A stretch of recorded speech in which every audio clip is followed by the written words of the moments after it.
မင်္ဂလာပါခင်ဗျာကျွန်တော်နာမည်နိုင်လေးထုံးပါကျွန်တော်ကဒီနေ့သင်ခန်းစာလေးမှာဆိုရင်ကျွန်တော်တို့ Excel software မှာတုံညကိုရှေ့ရထားပြီးတော့ရေးလို့ရနိုင်တဲ့နီလန်သုံးခုကိုကျွန်တော်ကလက်တွေ့သင်ပြပေးသွားမှာဖြစ်ပါတယ်ပုံမှန်တိုင်းကျွန်တော်တို့ Excel software ထဲမှာတုံညကိုရှေ့ရထားပြီးတော့ရေးလို့မရဘူးပေါ့နော်ကျွန်တော်တို့နမူနာအနေနဲ့001ဆိုပြီးကျွန်တော်တို့ရိုက်လိုက်မယ်အတားလေးခောက်လိုက်မယ်ကျွန်တော်တို့ရှေ့ရ0တွေကအော်တိုပျောက်သွားတယ်ပေါ့နော်ပုံမှန်တိုင်းကျွန်တော်တို့002လို့ရိုက်ကြည့်မယ်ကျွန်တော်တို့ရိုက်လို့မရတာကိုတွေ့ရပါလိမ့်မယ်ဒါကိုကျွန်တော်တို့ Excel software ထဲမှာတုံညကိုရှေ့ရထားပြီးတော့ကျွန်တော်တို့ကုတ်နံပါတ်တွေရေးချင်တဲ့အခါမျိုးတွေမှာဖုန်းနံပါတ်တွေရေးချင်တဲ့အခါမျိုးတွေမှာကျွန်တော်တို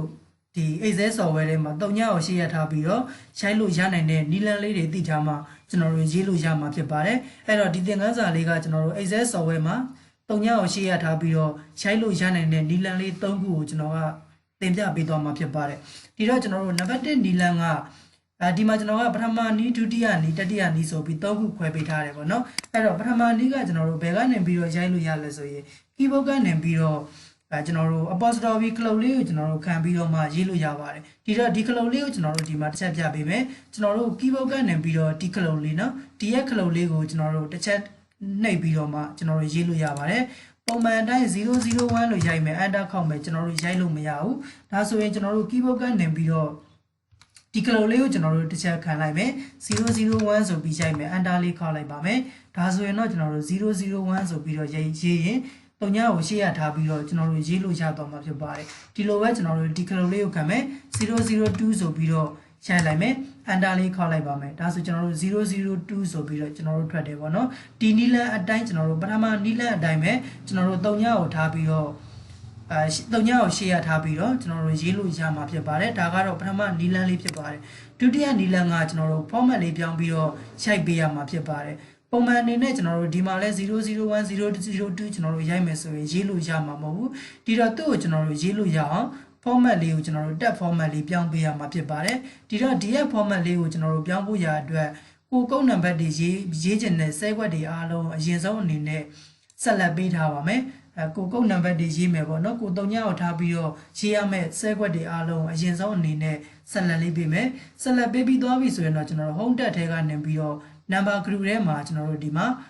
format လေးတွေပြောင်းတဲ့နေရာလေးရှိတယ်ဒီရဲ့ format လေးတွေထဲမှာကျွန်တော်တို့ပုံမှန်အတိုင်းဆိုရင်တော့ general ဝင်နေမယ်ပေါ့နော်ဒါကိုကျွန်တော်တို့ကတုံညကိုရှေ့ရထားပြီးတော့ရေးချင်တာဖြစ်တဲ့အတွက် tab ဆိုတဲ့ format လေးကိုကျွန်တော်တို့ပြောင်းပေးလိုက်မယ်ဒီလိုမျိုးပြောင်းပြီးသွားပြီဆိုမှ001ရိုက်ကြည့်လိုက်ပါမယ် enter လေးခောက်မယ်002ရေးကြည့်မယ် enter လေးခောက်လိုက်မယ်ဒါဆိုရင်လည်းကျွန်တော်တို့တုံညကိုထားရှေ့ရထားပြီးတော့ရေးလို့ရနိုင်တဲ့ဒုတိယနီလန်လေးဖြစ်ပါတယ်အခုဒီရဲ့နီလန်လေးတွေကိုကိုကမရေးချင်ဘူးဆိုရင်လည်းနောက်ထပ်ကျွန်တော်တို့တတိယနီလန်လေးတစ်ခုရှိပါသေးတယ်ပြီးရင်ကျွန်တော်တို့ဒီနီလန်လေးတွေရဲ့အားနည်းချက်အားသာချက်လေးတွေကိုကျွန်တော်တစ်ချက်ပြောပြပေးမယ်နော်အခုဒီရဲ့နီလန်လေးမှာဆိုရင်တတိယနီလန်လေးမှာဆိုရင်ကျွန်တော်တို့ကပထမနီးနဲ့ဒုတိယနီလန်ကအတိုင်းကျွန်တော်တို့မရေးချင်ပါဘူးဆိုရင်လည်းရတယ်တတိယနီလန်လေးအတိုင်းကျွန်တော်တို့ရေးလို့ရပါတယ်ဒါကကျွန်တော်တို့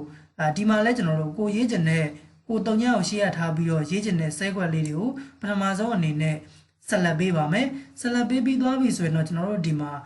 number group တွေကနေပြီးတော့ number dialog box လေးကိုကျွန်တော်တို့ဖွင့်မယ်ပြီးရင်ကျွန်တော်တို့ format cell တွေကိုတွားပါမယ်เนาะအခုဒီမှာ format cell တွေကနေပြီးတော့ custom ဆိုတဲ့ထဲကိုတွားမယ်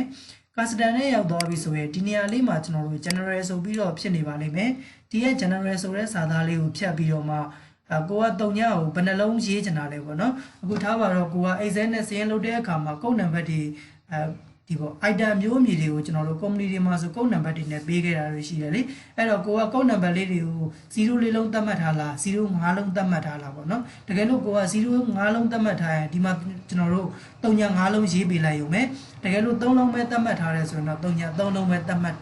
်မှတ်ပေးလိုက်ရုံပဲပေါ့အခုဒါဆိုကျွန်တော်တို့5လုံးအနေနဲ့သတ်မှတ်ကြည့်လိုက်မယ်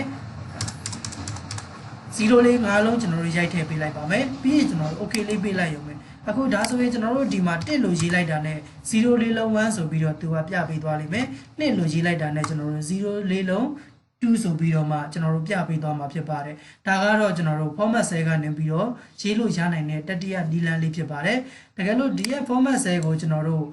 number dialog box လေးကနေပြီးတော့ဖွင့်ပြီးတော့မသွားချင်ဘူးဆိုရင်လည်းကျွန်တော်တို့ရတယ်ဒီရဲ့ကျွန်တော်တို့ format ပြောင်းတဲ့နေရာလေးကနေပြီးတော့ဟို number format ဆိုတာလေးကိုသွားပြီးတော့လေဒီကနေပြီးတော့လေ custom နဲ့ဝင်ပြီးတော့သွားလို့ရပါသေးတယ် နော်တကယ်လို့ဒီ dialog box တွေကနေပြီးတော့လုံးဝမသွားချင်ပါဘူးဆိုရင်လည်းရတယ်ဆဲခွက်လေးတွေပေါ်မှာဆက်လက်ပေးထားမယ် right click နှိပ်ပါမယ် format cell ဆိုတဲ့ထဲကနေပြီးတော့လည်းကျွန်တော်တို့ဒီရဲ့ custom ထဲကနေပြီးတော့သွားလို့ရပါတယ်ဒါကတော့ကျွန်တော်တို့သွားလို့ရနိုင်တဲ့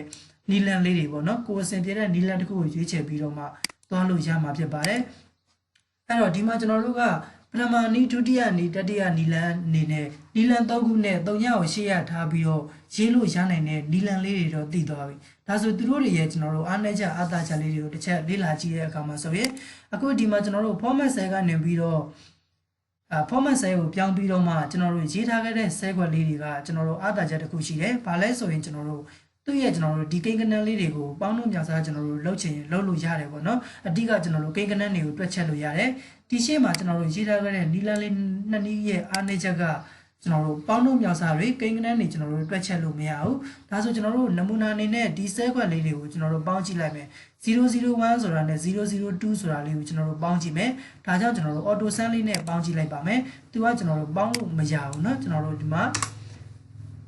တစ်ချက်လောက်ကြည့်လိုက်မယ်။လုံးဝကျွန်တော်တို့ပေါင်းလို့ရမှာမဟုတ်ဘူး။ကိန်းကနန်းတွေတွက်ချက်လို့ရမှာမဟုတ်ပါဘူး။ဒီမှာကျွန်တော်တို့ဒီရဲ့ format cell နဲ့ပြောင်းထားတဲ့ cell ခွက်လေးတွေကိုတော့ကျွန်တော်တို့ပေါင်းချင်တယ်ဆိုရင်ပေါင်းလို့ရတယ်။ကျွန်တော်တို့ enter လေးခောက်လိုက်ပါမယ်။ဒါဆိုရင်သူကသူ့အလိုလို auto ကျွန်တော်တို့ကိန်းကနန်းတွေကိုတွက်ချက်လို့ရတယ်ဆိုတဲ့သဘောမျိုးလေးတွေကိုသူကပြပေးသွားတယ်ပေါ့နော်။ဒါကတော့ကျွန်တော်တို့ဒီကိန်းကနန်းတွေကိုဒီကိန်းကနန်းတွေရဲ့ရှေ့မှာ0တွေထားပြီးတော့ရေးလို့ရနိုင်တဲ့နီလန်လေး3ခုနဲ့သူတို့ရဲ့အားနည်းချက်အားသာချက်လေးတွေကိုကျွန်တော်တို့ပြောပြပေးပြဖြစ်ပါတယ်ဒီသင်ခန်းစာလေးကိုကျွန်တော်တို့အားလုံးနားလည်လောက်မယ်လို့ထင်ပါတယ်အားလုံးအတွက်လည်းကြိုးရှိလောက်မယ်လို့ထင်ပါတယ်ကိုကိုယ်တိုင်ကျွန်တော်တို့လက်တွေ့လိုက်ပြီးတော့လေ့လာကြည့်မယ်ကိုကိုယ်တိုင်ပြုလုပ်တဲ့အခါမှာလေ့ကျင့်ကြည့်တဲ့အခါမှာ